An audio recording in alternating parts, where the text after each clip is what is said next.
camarades, aujourd'hui c'est le nouveau journal numéro 4 de l'USD Santé Action Sociale de la Haute-Garonne.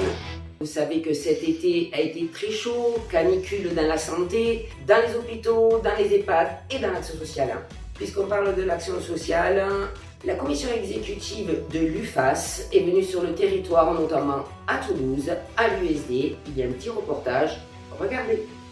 Bonjour à tous et à toutes, je suis Christina Vanossi, secrétaire générale de l'UFAS et membre de la Fédé Santé et Action Sociale. La Fédération de la Santé et l'Action Sociale a 4 unions, donc 2 confédéralisées, l'UFR et l'UFMICT. Donc l'UFR c'est les retraités et l'UFMICT c'est plutôt les cadres, les médecins, les agents de maîtrise, voilà, tout ce côté-là. Ensuite, il y a l'UFSP, que c'est l'Union fédérale de la santé privée, et l'UFAS, l'Union fédérale de l'action sociale. Ça regroupe tous les établissements qui s'occupent du social et de l'action sociale, public, privé confondu, associatif, lucratif. Alors l'UFAS, c'est comme son nom l'indique, une union fédérale de l'action sociale. Elle est là aussi pour coordonner l'activité de l'ensemble des syndicats de notre champ. Donc notre champ, encore une fois, il est assez vaste puisqu'il touche tout le secteur du handicap et de la protection de l'enfance. Alors l'UFAS s'occupe principalement, en tout cas, est en charge principalement de la convention collective 66-79 CHRS, mais aussi la convention 65, mais aussi une partie de la convention 51. Donc voilà, donc on coordonne, on accompagne. On vient à Toulouse parce qu'il nous semble important d'être en contact avec les militants, les salariés du secteur et de les rencontrer parce qu'on ne commande pas de Paris et c'est pas le but. Donc la volonté c'est d'être au plus proche des attentes et des demandes des salariés. Donc Toulouse, parce qu'il y a une bonne implantation de l'action sociale dans ce territoire, donc ça nous tient à cœur de partager nos expériences, nos moyens aussi de communication, vu que vous avez un petit journal de l'USD qui marche très bien, auquel on s'inspire, on essaie du moins. Donc voilà, c'est cet échange, non seulement des situations et des difficultés qu'on peut retrouver dans notre secteur, mais aussi comment on amène la lutte tous ensemble. Alors il est important effectivement qu'on arrive à créer ou en tout cas maintenir le lien qui peut exister entre l'Union fédérale de l'action sociale et les territoires, que ce soit, là en l'occurrence on est à Toulouse, à la Bourse du Travail, mais on a pu rencontrer aussi la coordination régionale pour pouvoir faire aussi du lien et créer ce lien-là, rencontrer aussi certains syndicats qui peuvent être actuellement en difficulté ou pas, et pouvoir effectivement, encore une fois, développer et maintenir le lien entre l'UFAS, qui est une émanation de la fédération, et les territoires. Pour moi, la première travailleur dans la protection de l'enfance, c'est la perte de sens au travail, qui dans notre secteur, mais je pense même dans le handicap, est plus important que le salaire, puisqu'on ne choisit pas en fin de compte le travail éducatif pour du salaire. On le fait pour aider, accompagner les jeunes et les familles qui ont besoin d'un coup de pouce à un moment donné de leur vie. La protection de l'enfance, elle est mise à mal de plus en plus. On sait tous qu'il y a une embolisation du système avec des mesures qui ne sont pas effectives, des mesures de placement par centaines, et si on compte sur toute la France, on arrive à au moins 1 millier sur 1000 mesures qui sont en attente. Ça a forcément des impacts sur les mesures d'AEMO, ça a forcément des impacts sur les mesures de placement éducatif, tout ça. C'est un effet domino, et bien sûr que les difficultés de travail et des gamins sont en danger de plus en plus et ne sont pas pris en charge. La protection de l'enfance, ce sont aussi les conditions de salaire, avec maintenant un moniteur éducateur qui commence infra-SMIC, avec énormément de salariés qui sont exclus du Ségur, alors qu'on est tous collègues et qu'on ne peut pas travailler les uns sans les autres, avec des faisans en fonction, comme on sait si bien les appeler, qui se débrouillent comme ils peuvent, certains très bien, certains beaucoup moins bien, et à nouveau on peut dire qu'on parle de danger, on est avec un turnover qui est exponentiel, des accidents de travail également. Alors actuellement on a, comme on le sait tous, la grande lutte effectivement qui a eu lieu sur les retraites. Aujourd'hui, on est aussi toujours sur les retraites, mais aussi en complément sur l'augmentation des salaires. Et on est aussi sur le PLFSS, je vous rappelle, le projet de loi de finances de la sécurité sociale qui détermine l'ensemble des budgets de nos établissements. Et c'est à travers la loi de finances de la sécurité sociale qu'il est possible de modifier et d'obtenir en tout cas l'augmentation des budgets pour qu'on puisse avoir l'augmentation aussi de nos salaires. Être syndiqué, ça permet ça, et ça permet de se dire qu'on n'est pas tout seul. C'est indispensable, parce qu'effectivement, le fait de ne pas être syndiqué, déjà, ne te permet pas, d'avoir tout le niveau d'information et de voir comment tout ça, c'est un système dans lequel nous sommes pris. On déshabille les conventions, on embauche hors convention, on crée des structures hors convention, on n'est pas défendu et on n'est pas structuré pour pouvoir effectivement lutter et pouvoir, quand il s'agit d'être dans les comités socio-économiques, pour pouvoir dire non, ça c'est pas possible, vous ne pouvez pas faire ce genre de projet. Donc on est là aussi dans ces luttes à venir. Vous avez le 23 septembre une prochaine mobilisation qui se fait contre les discriminations, en tout cas contre les violences policières, principalement, mais bien d'autres sujets aussi. Et vous avez le 13 octobre où on fait un appel sur l'augmentation des salaires, sur la partie des salaires. Et nous sommes en train de préparer encore une fois une action autour du projet de loi de finances de la sécurité sociale qui va avoir lieu au mois d'octobre aussi, tout en étant aussi sur une projection sur un appel à mobilisation autour de la convention collective unique et étendue, alors que la CGT veut de haut niveau et que les employeurs de bas niveau, donc qui sera aux alentours du mois de décembre. Il faudra absolument pour la fin de l'année, voire début de l'année, avant fin janvier, trouver une date de mobilisation qu'il faut que soit massive. Il faut vraiment qu'on y soit tous dans la rue, parce que sinon on n'avancera jamais. Il faudrait arriver à construire une autre date historique, telle qu'elle a été le 7 décembre pour notre champ, l'action sociale et du social. Dans notre prochain numéro, il y aura Christine Sovrano qui sera là pour vous parler de la transformation de l'offre dans le médico-social. Et on revient à la santé, on va vous présenter un petit reportage sur la formation au CHU, sur les fiches de paye. En fait, on a eu l'idée de cette formation parce qu'on faisait des formations de 3 jours. Au départ, c'était que pour les syndiqués d'ailleurs.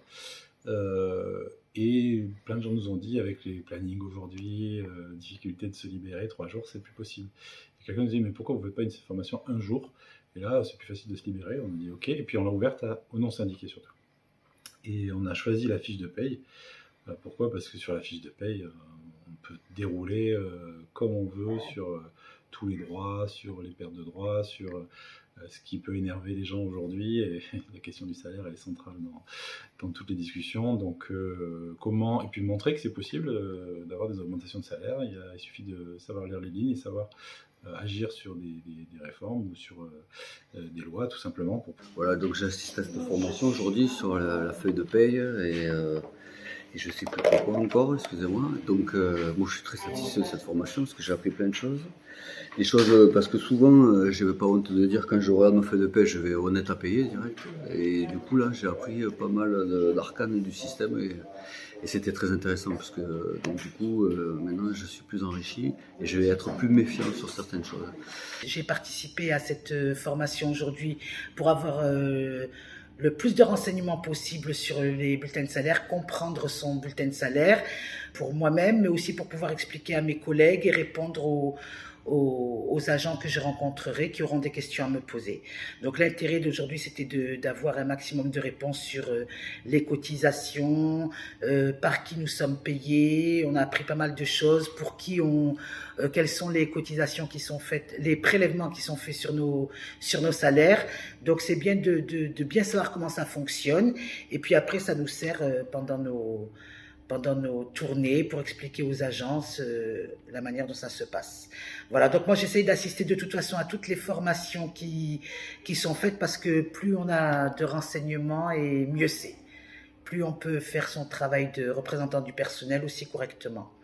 On sait de quoi on parle. Donc c'est bien aussi de faire le point sur nos droits pour pouvoir se défendre et pouvoir donc argumenter quand on n'est pas d'accord avec l'encadrement.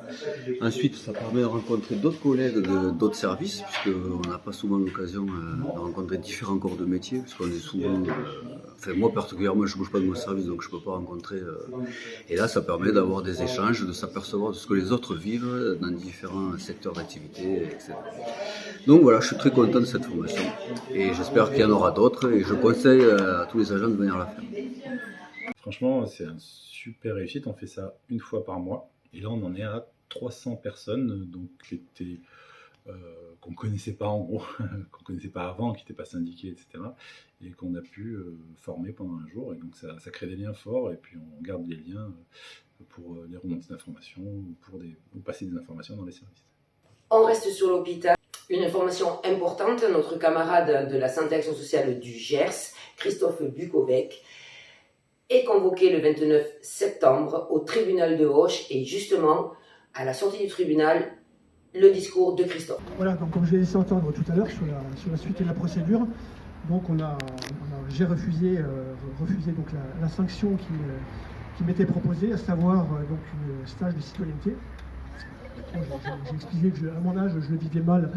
Après, bon, on a pu en échange, délégué très correct, nous a vraiment, voilà, c'est bien passé, il n'y a pas de raison que ça se passe mal. Voilà, il a juste fait son travail. Donc là, bon, maître Irvin, pardon, non, le prénom alsacien, les noms c'est pas dur. Hein. Ouais, c'est ça. Voilà, donc a remis donc ses conclusions sur l'audience. Donc on verra après si Monsieur le procureur décide de poursuivre ou s'il se dit à la lecture que devant un juge, il risque d'avoir du mal. Voilà. Il y a des arguments juridiques en tout cas qui ont été remis. Et maintenant, donc la procédure, si le procureur ou classe sans suite, ou alors effectivement, je serai convoqué par le tribunal correctionnel. Ouais, dans un certain temps. Voilà, alors là, c'est pas très long. Dans un certain temps. On ne sait pas trop. Voilà. Voilà, ce qu'on peut dire. Les soutiens qui sont très touchants. Je le redis encore vraiment, mais merci à tous. Et puis bon, on vous tiendra au courant un petit peu de la suite de cette affaire. Et puis bon, on va assumer effectivement d'aller plus loin, comme je l'ai dit tout à l'heure. C'est un geste politique aussi.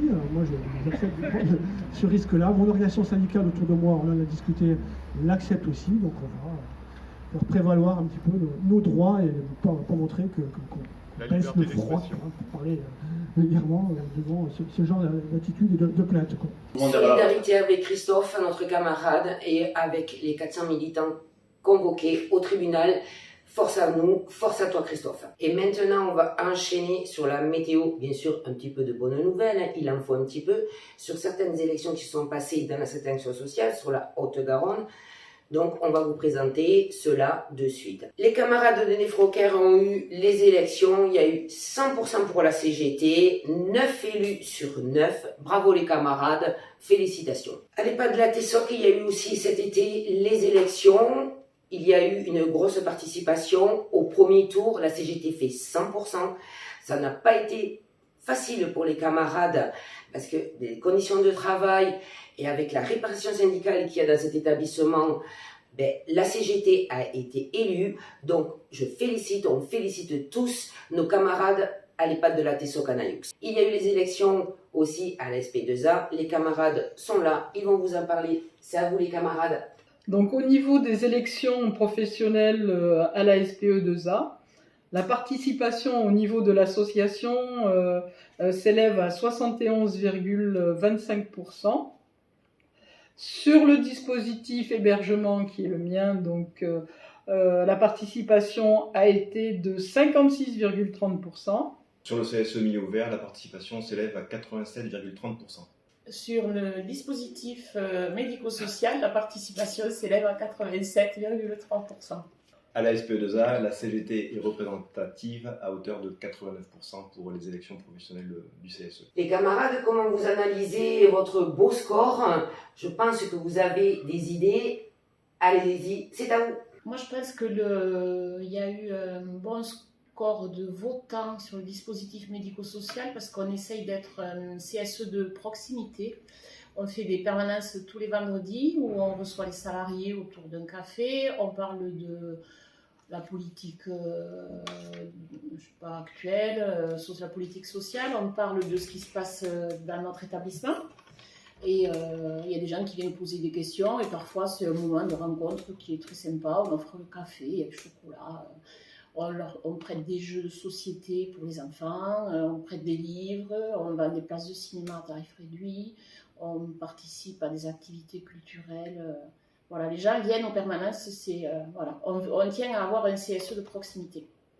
Et je pense que nos collègues se sentent représentés par leurs élus et défendus, soutenus. Alors je suis d'accord avec toi, ils se sentent soutenus de plus en plus, ils viennent vers nous pour poser des questions d'ordre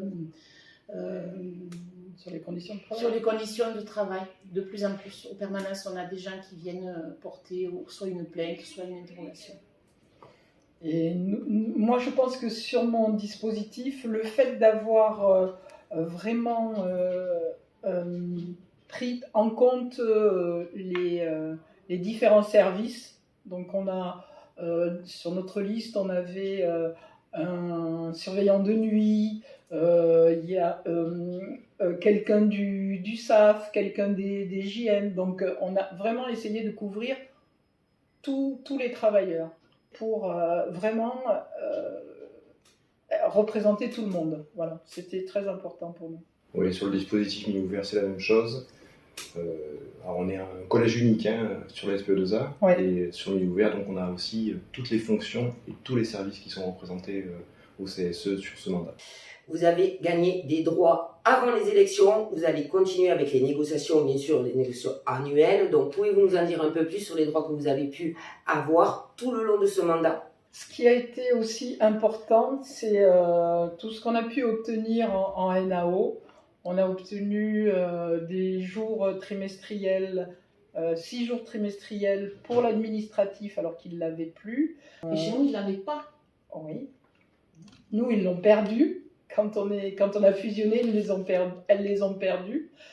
Et là, elles les ont à nouveau.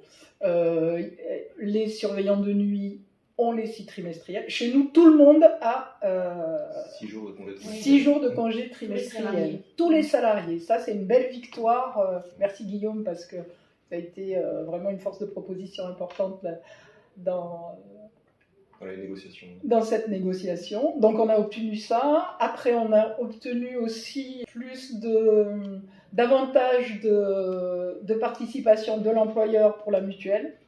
Voilà, on a obtenu aussi l'acquisition plus rapide des jours de congé d'ancienneté. Ah oui, c'est vrai aussi. C'est-à-dire que jusque-là, c'était 2 jours à 5 ans, 4 jours à 10 ans et 6 jours à 15 ans.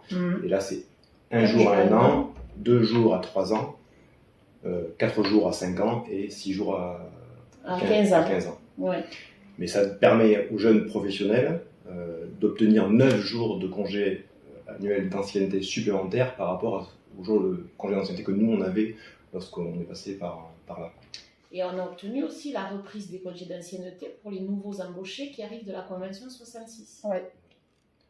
Donc toutes ces avancées au niveau des conditions de travail pour les salariés, c'est aussi quelque chose qu'ils avaient en tête, quoi. Donc c'est vrai que c'est aussi pour ça que les élections ont été, il y a eu un taux de participation important.